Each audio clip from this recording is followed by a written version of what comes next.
வணக்கம். குளிர்காலம், மழைக்காலம் அப்படின்னு வந்துட்டாவே குழந்தைகளுக்கு மட்டும் இல்லாம பெரியவர்களுக்கும் சளி, இருமல், காய்ச்சல் இந்த மாதிரி பாதிப்புகள் வந்துரும். இந்த பாதிப்புகள் வரும்போது பசியின்மை ஏற்படும். நம்மளோட நோய் எதிர்ப்பு சக்தி குறைவா இருக்கும். இந்த மாதிரியான நேரங்கள்ல உணவு பழக்கங்கள்ல கொஞ்சம் நம்ம மாற்றம் செய்யணும். அந்த விதத்துல என்னென்ன விஷயங்கள் நம்ம கொஞ்சம் ஃபாலோ பண்ணலாம் அப்படிங்கிறத நம்ம பார்க்கலாம். கண்டிப்பா வெதுவெதுப்பான நீர், அதாவது வெந்நீர் அருந்துறது நல்லது. குழந்தைகளுக்கு முதல்ல கேரட், தக்காளி சூப் அந்த மாதிரி தரலாம். அதுக்கப்புறமா வெதுவெதுப்பான உணவு, ஆவியில வேக வச்ச உணவு, இட்லி, இடியாப்பம் இந்த மாதிரி உணவுகள் சாப்பிட்றது நல்லது.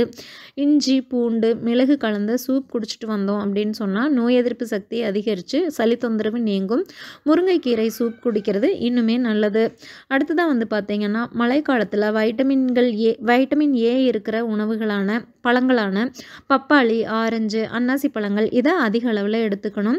தேன் கலந்த மிளகு, மஞ்சள், பூண்டு பொடிகளை நாக்கில் வச்சு சுவைச்சு சாப்பிட்டோன்னா அவற்றின் சக்தி பன்மடங்காக நமக்கு கிடைக்கும்.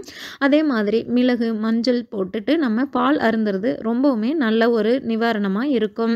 மேலும் தகவல்களுக்கு சேனலை சப்ஸ்கிரைப் பண்ணுங்கள். தேங்க்யூ.